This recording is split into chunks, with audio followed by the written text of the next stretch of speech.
So we'll start our garden tour from this vantage point today. It's February 25th, 2023, and as you can see, it is raining, and it has been raining for at least the past 24 hours. So we've got also the entire day today that is set for rain, but no complaints. We need the rain, and we'll walk out into the rose garden. The cherry tree has not leafed out yet. The irises coming into bloom here. Bow making her appearance. But look at Queen Elizabeth today. We've got a beautiful bloom on it here. The hollyhocks putting out a whole bunch of new growth. And Lynn Anderson looking good as well. We've got the daffodils all coming up, but no buds yet. They're a later bloomer. 49er is this rose, this beautiful bicolor.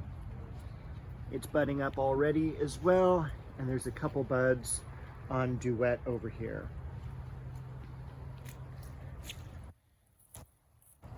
The Santolina I planted a week ago, looking good.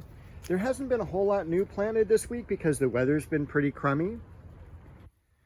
But I did manage to prune more of the macadamia tree back.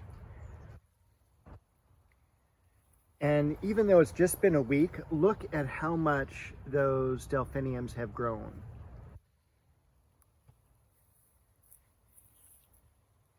And also, Bow and the Scaviola.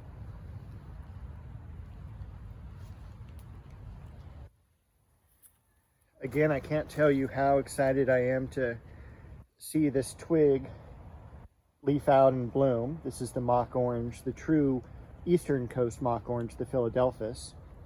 Behind that, you can also see the larkspur already putting on 6-8 inches of growth. Still waiting for the crabapple to leaf out and bloom.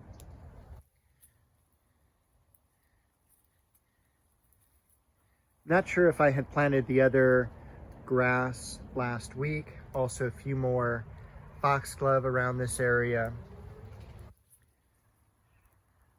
Look at how nicely the Anna apple is coming into bloom.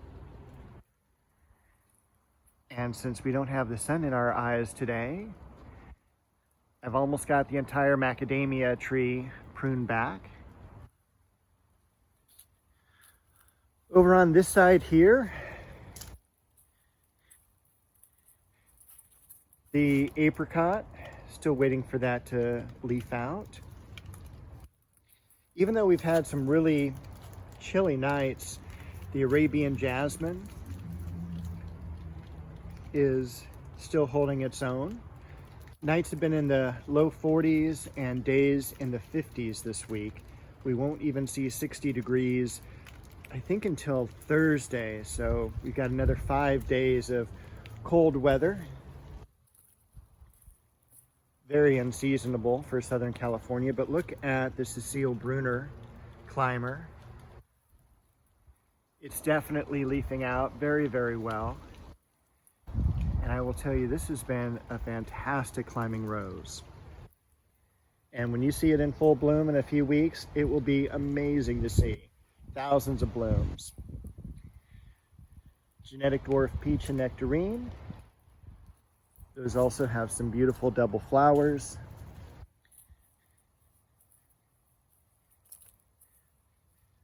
This is the Blatilla, hardy ground orchid, coming up with a bloom spike. Still needs to get into the ground like so many other plants.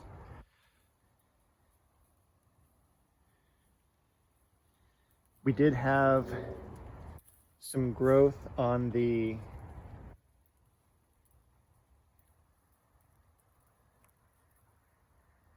dogwood tree, trying to get that into focus. So just a little bit of that budding out.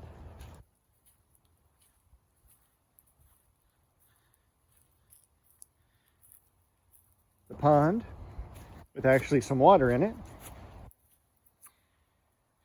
And I'm trying to come up with some ideas for back here to hide the neighbors. Not the building at the right, that's fine, but the building at the left and the back neighbors, they're really nice, but they've expanded their home, then put a patio, and then expanded that. And I kind of want to put up something just to block it, because there is that 2-foot gap in between the homes, or between the fence and the liquid amber tree.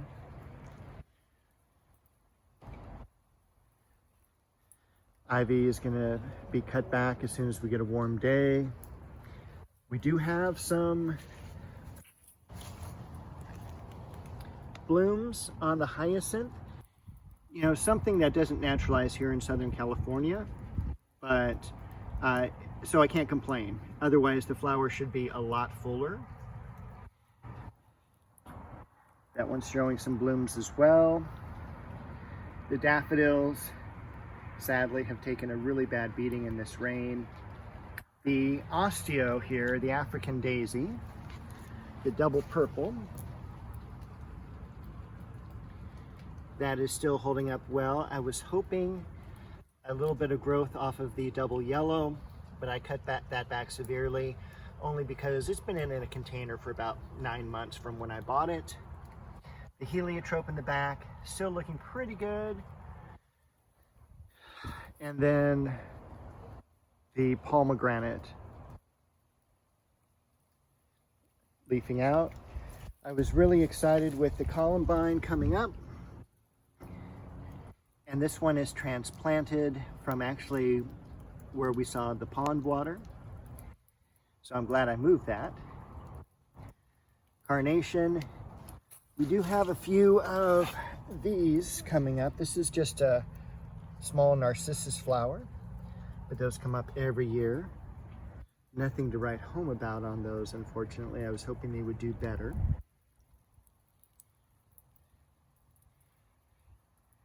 I enjoy seeing that red-veined sorrel.